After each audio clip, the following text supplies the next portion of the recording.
दोस्तों, स्वागत है आपका इसके कंसेप्ट क्वेश्चन पे। आइए, आज हम लोग साइमन कमीशन पढ़ रहे थे। साइमन कमीशन का भाग 1 हम लोग पढ़ लिए थे। आज भाग 2 पढ़ना है। क्या भाग 2 पढ़ना है? भाग 1 में हम लोग क्या क्या देखे थे कि मार्ले मिंटो सुधार, और उसके बाद क्या हुआ था कि साइमन कमीशन का गठन हुआ था 1927 ईस्वी में था। उसके बाद क्या होता है कि सारा उसको में जितना 7 सदस्य होता है वो सारे सदस्य तो क्या थे, अंग्रेज थे। इसी चलते क्या होता है कि उसका साइमन कमीशन का भारत में विरोध होता है। अब विरोध होता है तो सबसे पहले कहाँ आया था साइमन कमीशन? आया था सबसे पहले मुंबई में। कहाँ? मुंबई में। उसके बाद लखनऊ गया, कानपुर गया, फिर पटना आता है। उसके बाद लास्ट में लाहौर और कराची जाता है।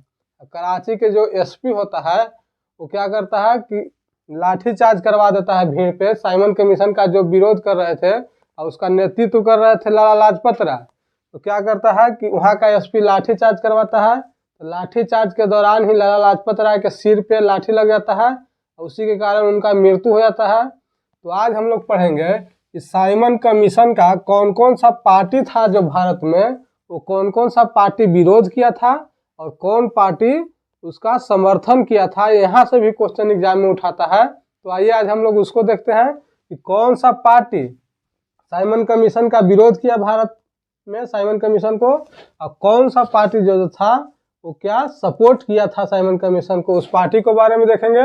उसके बाद साइमन कमीशन जो रिपोर्ट सौंपता है उसको में ब्रिटेन वाले से यानी अंग्रेज से क्या सिफारिश करता है उसको देखेंगे। उसके बाद जो होता है भारत के राज्य सचिव जो वर्क हेड होते हैं वो क्या बोलते हैं, किसे नेहरू जी को बुलाते हैं, किसको? मोतीलाल नेहरू को बुलाते हैं। अब बोलते हैं कि जाइए, चुनौती समझिए कि एक जाते हैं वहाँ पे, बुलाते हैं, समझिए कि वो दावा करते हैं कि जाइए, हम लोग से आप लोग नहीं मान रहे तो जाइए आप अपने से एगो तैयार कीजिए संविधान, जिसको में जितना भारत के पार्टी है ना सब के राय रहे, ऐसा संविधान आप तैयार कीजिए। तो ऐसा संविधान तो जा रहा था लॉर्ड वर्कर, तैयार हो ही नहीं सकता है। इसी के चलते चुनौती देता है कि जाओ अपना एगो संविधान तैयार करो कि सब पार्टी ओकरा पर सहमत हो। नेहरू जी चुनौती को स्वीकार कर लेते हैं और जा करके वही देखिएगा कि बाद में नेहरू रिपोर्ट तैयार करते हैं। सारे जितना पार्टी है सबको बुला करके और एक मीटिंग करते हैं और वो मीटिंग में नेहरू अपना रिपोर्ट सौंपते हैं और उस रिपोर्ट को पारित कर दिया जाता है। तो नेहरू रिपोर्ट उसी को कहा जाता है। तो आगे उसके बाद हम लोग पढ़ेंगे अगला वीडियो में। तो आइए आज हम लोग देखते हैं साइमन कमीशन के बारे में। किसके बारे में? साइमन कमीशन के बारे में। यहाँ से क्वेश्चन हर एक एग्जाम में उठाया है। तो आइए देखते हैं हम लोग साइमन कमीशन का विरोध कौन कौन पार्टी किया था। तो देखिए, कांग्रेस था जो विरोध किया था। कौन? सबसे पहला बात तो आता है कांग्रेस पे, क्योंकि कांग्रेस भारत का सबसे बड़ा पार्टी था। तो सबसे पहला जो विरोध किया था वो कांग्रेस था। कौन? कांग्रेस। उसके बाद मुस्लिम लीग भी था। तो मुस्लिम लीग में भी 2 गो था, एगो जिन्ना का समुदाय था, जिन्ना का गुट था, और एगो सूफी का गुट था। क्या? सफी का गुट था। तो जिन्ना वाला जो गुट था वो क्या किया था कि साइमन कमीशन का विरोध किया था, और जो सफी वाला गुट था वो साइमन कमीशन का समर्थन किया था। तो देखिए, मुस्लिम लीग भी किया था क्या? साइमन कमीशन का विरोध, यानी साइमन कमीशन वापस जाओ का नारा ये सब लगाया था, काला झंडा दिखाया था। उसके बाद किसान मजदूर पार्टी एगो था। क्या? किसान मजदूर पार्टी था, वो भी क्या किया था कि साइमन कमीशन का विरोध किया था। उसके बाद हिंदू महासभा, हिंदू महासभा भी था, तो साइमन कमीशन का विरोध किया था। इंडियन लिबरल एसोसिएशन, क्या? इंडियन लिबरल एसोसिएशन था, वो भी साइमन कमीशन का विरोध किया था। उसके बाद भारतीय औद्योगिकी एवं वाणिज्यिक कांग्रेस था। क्या? भारतीय औद्योगिकी एवं वाणिज्यिक कांग्रेस था, वो भी भारत में साइमन कमीशन का विरोध किया था। तो कितना पार्टी विरोध कर दिया? देखिए, कांग्रेस, मुस्लिम लीग, किसान मजदूर पार्टी, हिंदू महासभा और इंडियन लिबरल एसोसिएशन। उसके बाद भारतीय औद्योगिकी एवं वाणिज्यिक कांग्रेस। ये सब जितना पार्टी था वो क्या किया था कि साइमन कमीशन का भारत में विरोध किया था। उसके बाद आते हैं हम लोग क्या कि साइमन कमीशन का समर्थन कौन कौन पार्टी किया था, उसका सपोर्ट कौन कौन सा पार्टी था भारत में जो साइमन कमीशन को सपोर्ट किया। तो उसके बाद हम लोग आते हैं साइमन कमीशन का सपोर्ट कौन कौन किया था। तो देखिए, पंजाब यूनियनिस्ट पार्टी। क्या? पंजाब यूनियनिस्ट पार्टी था जो क्या किया था कि साइमन कमीशन का भारत में सपोर्ट किया था, यानी उसका साथ दिया था। उसके बाद मुस्लिम लीग में जो सफी गुट था, जिन्ना गुट था, जो क्या किया था, विरोध किया था। और जो मुस्लिम लीग में सफी गुट था वो समर्थन किया था, यानी वो साइमन कमीशन का साथ दिया था। उसके बाद वो आता है जस्टिस पार्टी। ये बहुत बार एग्जाम में आया हुआ है कि जस्टिस पार्टी क्या किया था, साइमन कमीशन का विरोध किया था या समर्थन किया था। तो जस्टिस पार्टी जो है वो साइमन कमीशन का समर्थन किया था।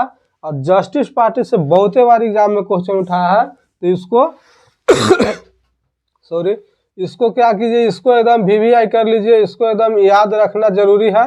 जस्टिस पार्टी से क्वेश्चन उठाता है एग्जाम में, साइमन कमीशन से क्वेश्चन उठावेगा कि सपोर्ट कौन किया, विरोध किया गया कौन, तो जस्टिस पार्टी एगो एकदम वीवीआई है। उसके बाद आते हैं अखिल भारतीय अछूत संगठन। अखिल भारतीय अछूत संगठन था, वो भी क्या किया था, समर्थन किया था किसका, साइमन कमीशन का।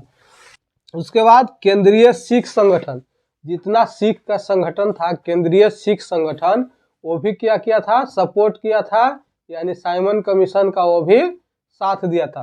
तो साथ देने वाला पार्टी में क्या हो गया, 1 2 3 4 5 पार्टी था जो साथ दिया था। और कौन कौन नहीं विरोध किया था, तो देखिए 1 2 3 4 5 6, ये 6 पार्टी जो है, इसको में सबसे पूछे जाने वाला क्वेश्चन कौन, तो देखिए वो कांग्रेस है, तो कांग्रेस तो सबको याद रहता है।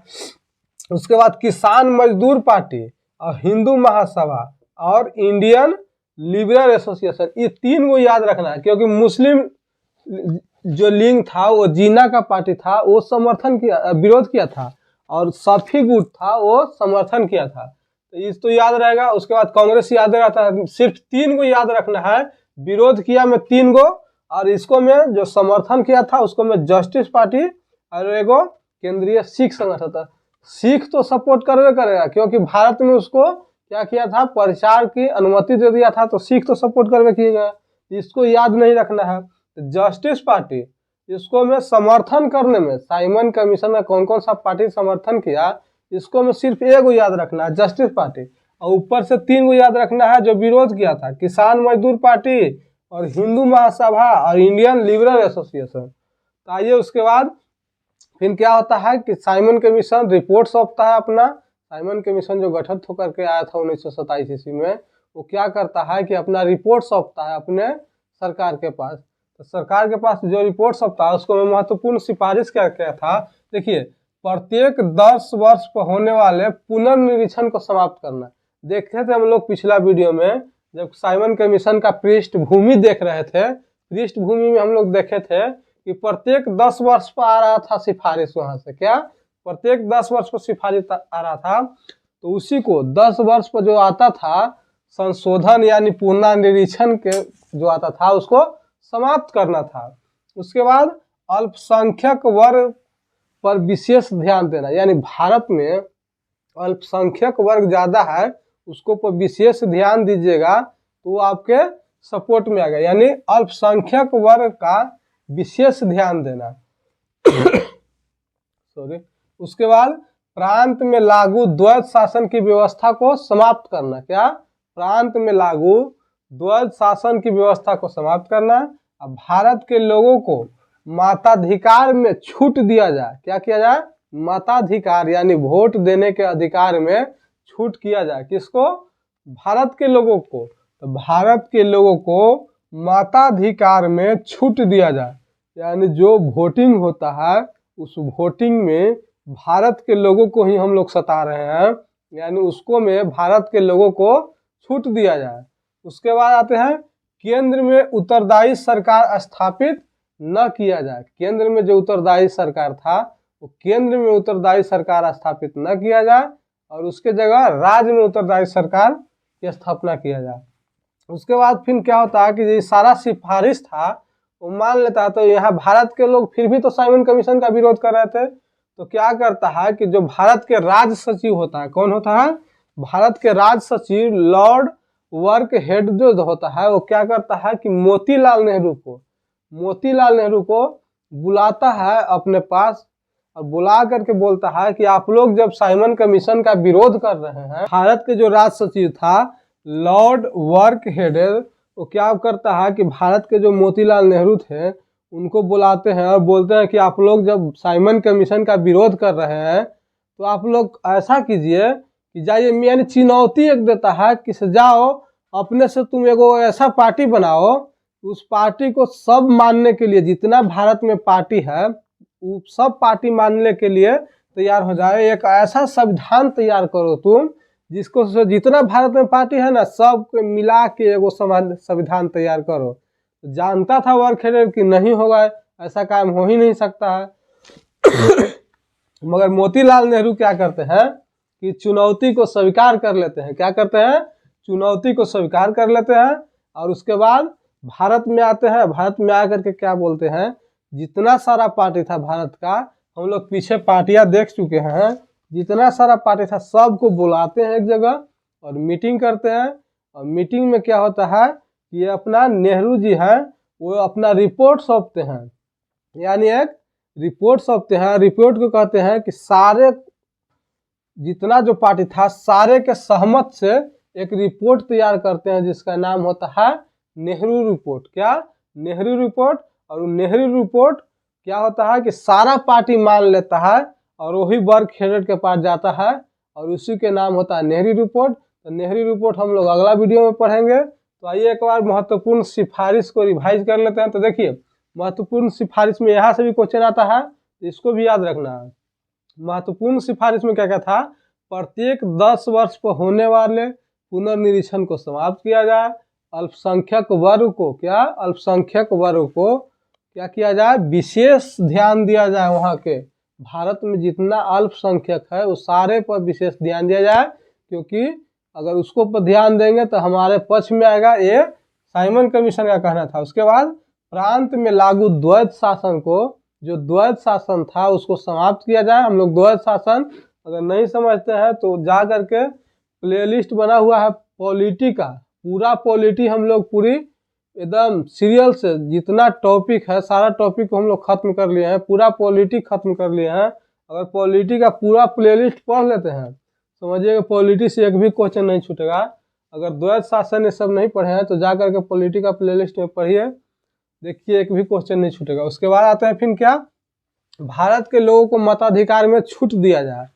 उसके बाद फिर केंद्र में उत्तरदायी सरकार की स्थापना न किया जाए। एक किसका था? साइमन कमीशन का रिपोर्ट था। उसके बाद जब नहीं मानता है भारत के लोग तो क्या करते हैं, जो भारत के राज्य सचिव होता है लॉर्ड वारखेड़े, वो क्या बोलता है, मोतीलाल नेहरू को बुलाता है अपने पास और एक चुनौती देता है। क्या करता है? चुनौती देता है और कहता है कि जाइए एक ऐसा संविधान तैयार कीजिए जो भारत के सभी राजनीतिक दलों यानी सभी पार्टियों को मंजूर हो, यानी सब पार्टी के मिला करके एक संविधान तैयार कीजिए आप। तो क्या करते हैं, मोतीलाल नेहरू इस चुनौती को स्वीकार कर लेते हैं। मोतीलाल नेहरू स्वीकार कर लेते हैं इस चुनौती को। स्वीकार करने के बाद भारत के जितना पार्टी होता है सभी को सहमति से एक रिपोर्ट तैयार करके पेश करते हैं जिसका नाम होता है नेहरू रिपोर्ट। और इसी के साथ हमारा आज साइमन कमीशन समाप्त होता है। अगला वीडियो हम लोग नेहरू रिपोर्ट पर लाएंगे। उम्मीद करते हैं वीडियो पसंद आ रहा होगा आप लोगों को। और वीडियो पसंद आ रहा है तो वीडियो को लाइक, शेयर, कमेंट और चैनल को सब्सक्राइब जरूर कर लें। आप लोगों का अपना परिवार है, इसे बढ़ाने में सपोर्ट करें। जितना हो सके ज़्यादा से ज़्यादा वीडियो को शेयर करें। धन्यवाद।